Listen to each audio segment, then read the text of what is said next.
Hello and welcome to your YouTube channel Kiran the rays of sun. Hope आप सभी लोग अच्छे होंगे, मस्त होंगे, स्वस्थ होंगे और अच्छे से पढ़ाई कर रहे होंगे। आज आप जिस चीज की तैयारी कर रहे हैं यानी कि आईएएस यूपीएससी के एग्जामिनेशन की प्रिपरेशन कर रहे हैं, आज उसकी सिलेबस की बात करते हैं। क्योंकि ऐसे हमारे पास बहुत से लोग हैं जो हमारे पास पढ़ रहे हैं लेकिन उनको यूपीएससी का सिलेबस अच्छे से पता नहीं है कि उसमें क्या चीजें होती है। क्योंकि क्या होता है, हमें प्रीलिम्स की जानकारी हो गई कि प्रीलिम्स में हमें ये एग्जाम देना है, हम वही चीजें हमारे दिमाग में चल रही होती है, वही हमें पता होगा। पर जो बहुत अच्छे से पढ़ते हैं उनको बहुत सारी, जिनके पास गाइडेंस होती है बेसिकली, उनको तो सब कुछ पता होता है कि सिलेबस में क्या है, इंटरव्यू तक का उन्हें टोटल पता होता है कि टोटल मार्क्स कितने हैं, रैंक कितने पे ऑलमोस्ट आ जाती है आईएएस की, ठीक है, कितने पे आईपीएस की आएगी और कितने पे आईआरएस की आएगी। मेरे ऑफिस में जो ऑफिसर्स हैं जिनके अंडर मैं काम करती हूँ वो आईआरएस हैं, मतलब उन्होंने भी यूपीएससी का एग्जामिनेशन दिया था, थोड़ी सी रैंक ऊपर नीचे, ऊपर क्या थोड़ी सी नीचे होने की वजह से उनकी रैंक आईआरएस की हुई है, ठीक है। जो मेरे बॉस हैं वो आईआरएस हैं। तो अभी हम इसके सिलेबस का पता करते हैं कि एक्चुअली में इसका सिलेबस है क्या। इसका काफी वास्ट सिलेबस है ना। यूपीएससी आईएएस है ना, एडमिनिस्ट्रेशन लेवल पे आप जा रहे हो ना, इंडियन एडमिनिस्ट्रेटिव सर्विस का यूपीएससी, ठीक है। इसमें पहला एग्जाम क्या होता है? पहला एग्जाम तो होता है प्रीलिम्स का। 3 एग्जाम होते हैं वैसे तो, पहले प्रीलिम्स होता है, फिर मेंस होता है और उसके बाद इंटरव्यू होता है। आपका प्रीलिम्स में भी ना 2 पेपर होते हैं। टोटल वैसे पेपर होता है जो आपका प्रीलिम्स का वो 400 मार्क्स का होता है, जिसमें से 2 पेपर होता है। प्रीलिम्स में 2 पेपर होता है, एक होता है मतलब एक ही दिन होगा, वो दोनों पेपर एक ही दिन कराया जाएगा आपका। लेकिन ये ऐसा होता है कि जैसे एक पेपर खत्म हो गया उसके बाद आपको थोड़ा सा गैप दिया गया 1 घंटे का, उसके बाद दूसरा पेपर स्टार्ट किया गया। पहला पेपर क्या होता है? पहला पेपर जो होता है वो जीएस 1 का होता है, ठीक है।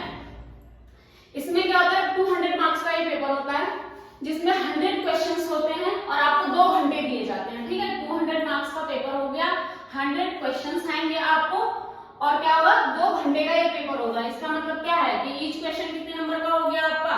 2 नंबर का, यानी कि 2 नंबर का। ये वाला पेपर आपका जीएस 1 हो गया, ठीक है। फिर उसी दिन आपको एक पेपर होने के बाद आपको 1 घंटे का गैप दिए जाने के बाद दोबारा से पेपर होगा, दूसरा पेपर जो जीएस 2 होगा, यानी कि इसे बोलते हैं सीसैट। यही वो पेपर है जो जिसमें 2023 वाला जो यूपीएससी का प्रीलिम्स गया है ना, उसमें बड़ा थोड़ा सा हल्ला मचा दिया था क्योंकि सीसैट का पेपर बहुत ज्यादा टफ आया था अकॉर्डिंग टू स्टूडेंट्स। बहुत सारे स्टूडेंट्स के लिए बहुत ज्यादा इजी भी था, पर बहुत सारे लोगों के लिए काफी डिफिकल्ट लेवल का पेपर था, उसमें मैथ्स काफी डिफिकल्ट लेवल की थी, ठीक है। तो हाँ, सीसैट का जो पेपर होता है ना, इसमें मैथ्स होती है, ठीक है। मैथ्स में भी क्या क्या होता है? एक तो मैथ्स होगी, पर्टिकुलर मैथ्स है ना, रीजनिंग होगी और क्या होगा, कॉम्प्रिहेंशन होगा इसमें, ठीक है। ये भी पेपर आपका 200, ये क्या होगा, 200 मार्क्स का पेपर होगा। पर इसमें क्या था, पहले क्वेश्चन आपके कितने थे? 100 थे। जो जीएस का ही पेपर हुआ, जो पहला पेपर हुआ, उसमें कितने, वो कितने नंबर का था? वो 200 नंबर का था, लेकिन उसमें क्वेश्चंस कितने थे? 100 क्वेश्चन थे। लेकिन जो सीसैट हो रहा है आपका दूसरा पेपर, उसी जीएस का जीएस 2 हो रहा है, जो प्रीलिम्स का ही जो जीएस 2 हो रहा है, उसका पेपर आपका 200 नंबर का है।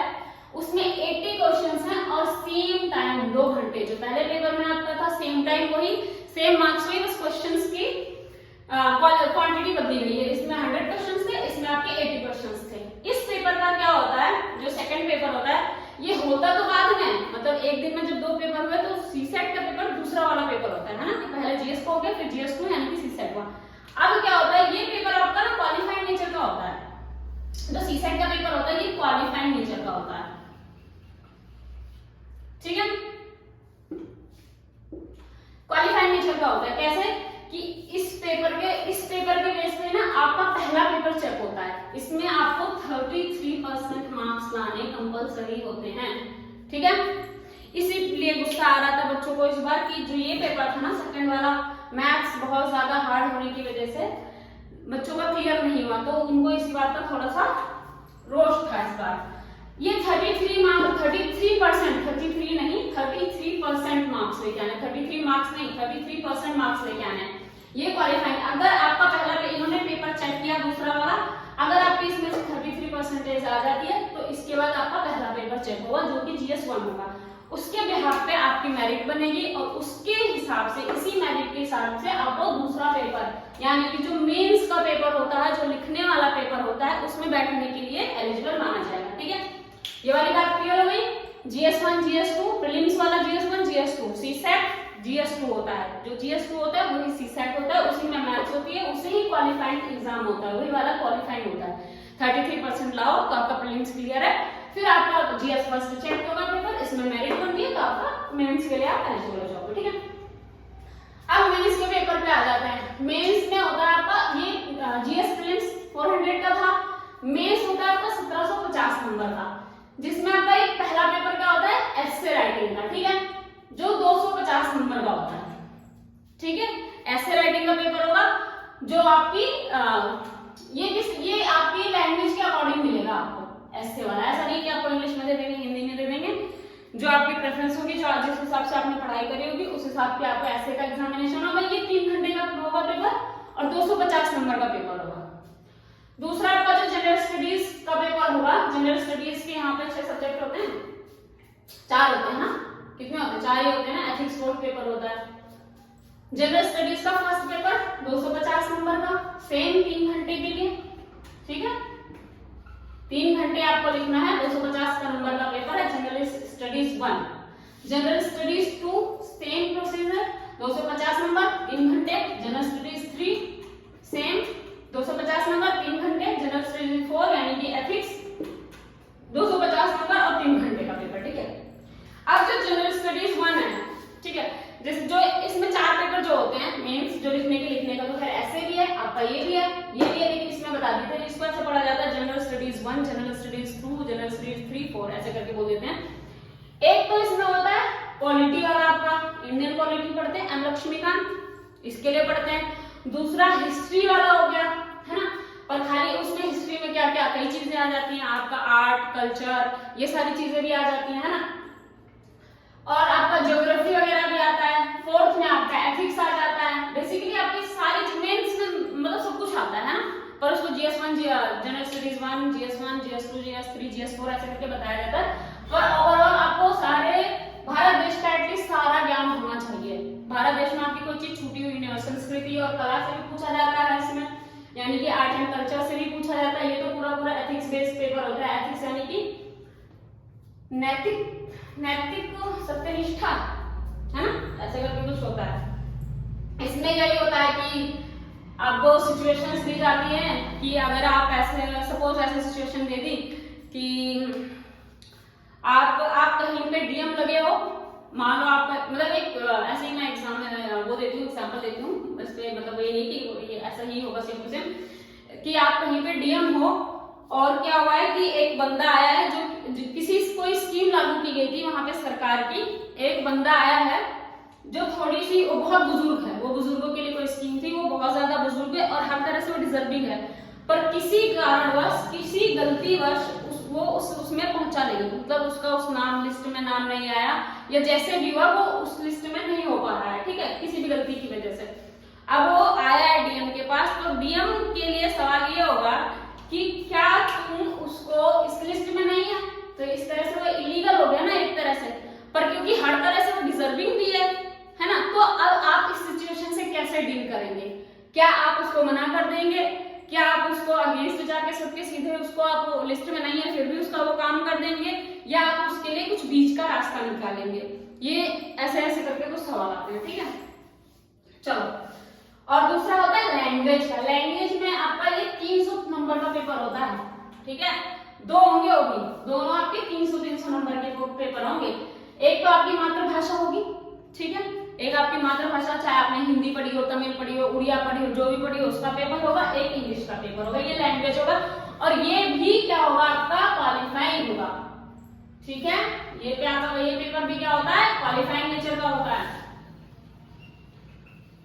क्वालिफाइंग है तो आप 33% लाने की सोचना ही पक्का है ना, हालांकि इससे ज्यादा नंबर लाया जाता है, पर ये मिनिमम है कि क्वालिफाइंग है, तो ऐसा नहीं है कि ये तो हो ही जाएगा, इसमें भी मेहनत करनी पड़ेगी, इसमें भी अच्छा लिखना पड़ेगा। अब आता है आपका ऑप्शनल।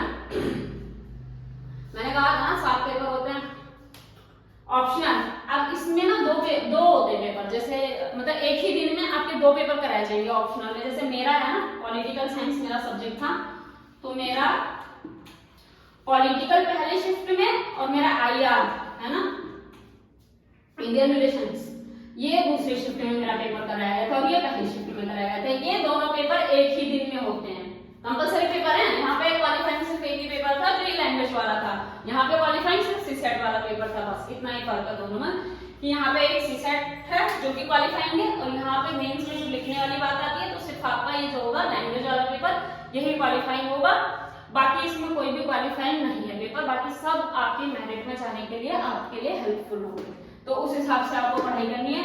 अब ऑप्शनल का बता दिया, ऑप्शनल होता है आप जिस सब्जेक्ट को चूज करो, चाहे हिंदी करो, चाहे इंग्लिश करो, चाहे मैथमेटिक्स करो, चाहे साइंस करो, जो मन करे वो करो। मेरा पॉलिटिकल साइंस है क्योंकि मेरा बैकग्राउंड पॉलिटिकल साइंस का है, मैंने ग्रेजुएशन पॉलिटिकल साइंस में करी है, पोस्ट ग्रेजुएशन पॉलिटिकल साइंस में करी है, तो मेरा इस हिसाब से मेरा ऑप्शनल पॉलिटिकल साइंस रहा है, ठीक है।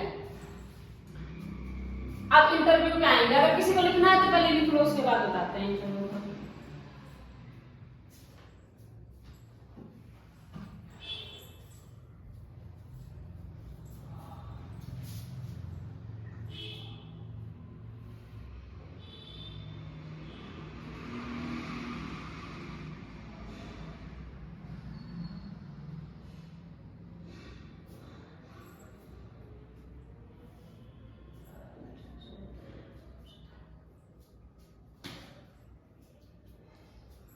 लिख लिया? तो इस हिसाब से क्या हो गया हमारा प्रीलिम्स यानी कि पीटी है ना, प्रीलिम्स पीटी ये सब ये 400 नंबर का होगा, मेंस आपका 750 नंबर का होगा और इंटरव्यू आपका 275 नंबर का होगा। इंटरव्यू क्या होता है, बेसिकली इंटरव्यू आपका ना पर्सनैलिटी टेस्ट होता है, ठीक है, ठीक है। इंटरव्यू क्या है आपका पर्सनैलिटी टेस्ट। देखो अगर आपने ये सारे पेपर लिखे हैं और आप वहां तक पहुंच गए, इंटरव्यू तक पहुंच गए, ठीक है, इंटरव्यू तक पहुंचने वाला बंदा ऑलमोस्ट आईएएस हो जाता है, मतलब according to rank IPS IRS होता है, लेकिन मतलब अगर बंदा इंटरव्यू तक पहुंचा है ना तो इसका मतलब है कि वो बहुत ज्यादा एलिजिबल है, बस कहीं कोई थोड़ा बहुत रह जाता है, इसकी वजह से अगर इंटरव्यू में बंदा ना जाए तो ना जाए, वरना तो वो अगर यहाँ तक पहुंचा है तो इसका मतलब उसे बहुत ज्ञान है, उसने बहुत मेहनत करी है ना। तो जब इंटरव्यू में क्या होता है, इंटरव्यू में वो आपकी ज्यादा से ज्यादा ये ना पढ़ाई नहीं देखने की कोशिश करते हैं कि आप कितने इंटेलिजेंट हो, क्योंकि यहाँ पे उन्होंने इतना कुछ देखा है ना, तो आपने आपकी इंटेलिजेंसी शो हुई है यहाँ पे कि आपने कितना ज्ञान है, आप अपने देश को कितना जानते हो, आप कितनी चीजों को समझते हो। यहाँ पे क्या आता है कि ये ऐसा मान लेते हैं कि आप आईएएस अगर आप बन गए हो या बन जाओगे तो आप कैसे चीजों को डील करोगे, है ना, कैसे आप वहां पे काम करोगे, ये जो चीजें होती है ये सिर्फ हमें यहाँ पे पता चलती है। जो हमारे इंटरव्यू लिया जाता है वो सिर्फ इसीलिए लिया जाता है कि हमारी पर्सनालिटी डेवलपमेंट देखी जाती है, हमारी पर्सनालिटी देखी जाती है कि हम चीजों को कैसे डील कर सकते हैं, कैसे हैंडल कर सकते हैं। सपोज एक क्वेश्चन दिया गया था जो जिसका आंसर मैंने दिया था और वो करेक्ट था। क्वेश्चन ये था, एक क्वेश्चन दिया था, मतलब पहले मैं ये सब बहुत देखती थी, मुझे बहुत अच्छा लगता था, तो इंटरव्यूज में मतलब जो ये सिचुएशनल क्वेश्चन होते हैं ये मेरे फेवरेट होते हैं और ऑलमोस्ट मैं इसमें सही करती हूँ। तो सिचुएशन ये थी कि उसने बोला कि तुम डीएम बन जाते हो, पता नहीं किसका इंटरव्यू था मुझे याद नहीं आ रहा है, तो उन्होंने क्वेश्चन दिया मेंबर्स में कि अगर तुम डीएम बन गए हो और तुम्हें पता चलता है कि एक जगह पे किसी लड़की पे एसिड डाल दिया गया है सेम टाइम पे और एक जगह पे कहीं सांप्रदायिक दंगे हो रहे हैं, दोनों सिचुएशन एट अ टाइम हो रही है और आपको पता चलता है, तो आप किस जगह पे जाओगे, क्योंकि आप अकेले हो, सिचुएशन दो है, एट अ टाइम है, तो आपको किसी एक जगह जा सकते हो, तो ऐसे में आप कौन सी जगह जाओगे। तो मैंने भी यही जवाब दिया था और उन्होंने भी यही कहा था कि मैं उस जगह जाऊंगा जहाँ पे सांप्रदायिक दंगे हो रहे हैं, है ना। क्यों, देखो हम इमोशनल हो जाएंगे, हम कहेंगे कि एसिड अटैक है, लड़की है, हमें जाना चाहिए, ठीक है, लेकिन एक और सोचने वाली बात है कि एसिड अटैक चाहे मैं जाऊं, चाहे मैं किसी बंदे को भेजूं एडमिनिस्ट्रेशन से या मेडिकल से किसी बंदे को भेजूं, सेम ट्रीटमेंट देगा वो उसको, है ना, क्योंकि वो उसको उठा के ले जाएगा, उसको ट्रीटमेंट देगा, जो भी देगा वो अच्छे से करेगा। लेकिन जो सांप्रदायिक दंगे है ना, वहां पे थोड़ा सा, वहां पे सिर्फ एक प्रोसीजर नहीं है कि आप वहां पे क्या उठाया, आप मेडिकल वहां पे हॉस्पिटल ले गए, वहां पे ट्रीटमेंट हुआ, ये चीज हुई, वो कोई भी ले जाएगा तो सेम वहां पे होगा। लेकिन जहाँ सांप्रदायिक दंगे होगी वहां पे क्या आपको अपनी बुद्धि से चीजों को हैंडल करना है ना, ऐसा तो नहीं पुलिस फोर्स लगा दोगे और बोल दोगे मार दो सबको, ये नहीं करना, इसी चीज के लिए बोला गया। तो उन्होंने बोला कि मैं जाऊंगा जहाँ पे सांप्रदायिक दंगे हो रहे हैं, और यही आंसर ठीक भी था। क्यों, क्योंकि वहां पे जाके उनको देखना था, तय करना था और समझना था और समझाना भी था कि सांप्रदायिक दंगे को कैसे रोका जा सकता है, कि मतलब ऐसा क्या बोला जाएगा, ऐसा क्या किया जाएगा, ऐसा कौन सा एक्शन लिया जाएगा जिससे कि सांप्रदायिक दंगे शांत हो सके। तो इसका मतलब उन्हें अपने बुद्धि का प्रयोग करना था ना, वहां जाके क्या बोलना था, वहां पे कैसे डीलिंग करनी थी, ये सब कुछ उनको सोचना था। तो इंसान खुद पे ज्यादा भरोसा करेगा कि मैं इस चीज को ज्यादा अच्छे से कर पाऊंगा, ठीक है। तो एसडीएम वो उस चीज को ज्यादा अच्छे से कर पा रहे थे, ठीक है। आईएएस ही आपको होता है ना डीएम, डिस्ट्रिक्ट मजिस्ट्रेट, है ना, जिला अधिकारी। तो आप लोग यही बनने के लिए पढ़ाई कर रहे हो ना। यहाँ पे कोई क्वेश्चन रह गया? ये क्लियर हो गया कि पीटी आपका 400 नंबर का होता है, मेंस आपका 750 नंबर का होता है, इंटरव्यू आपका इतने का होता है 275। आप टोटल नंबर कितने बनते हैं आपके? 2200 कुछ नंबर का पेपर होता है ये वैसे, है ना।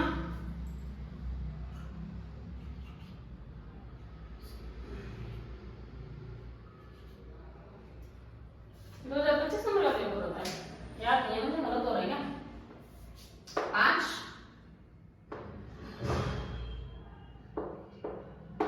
2025 आ रहा है, गलत आ रहा है, सही आ रहा है, देख लेना टोटल, ठीक है। मैथ्स बहुत खराब है भाई, मेरी बहुत खराब है मैथ्स। चलो ठीक है, आ गया समझ को? सबको समझ आ गया? क्लियर है? चलो थैंक यू।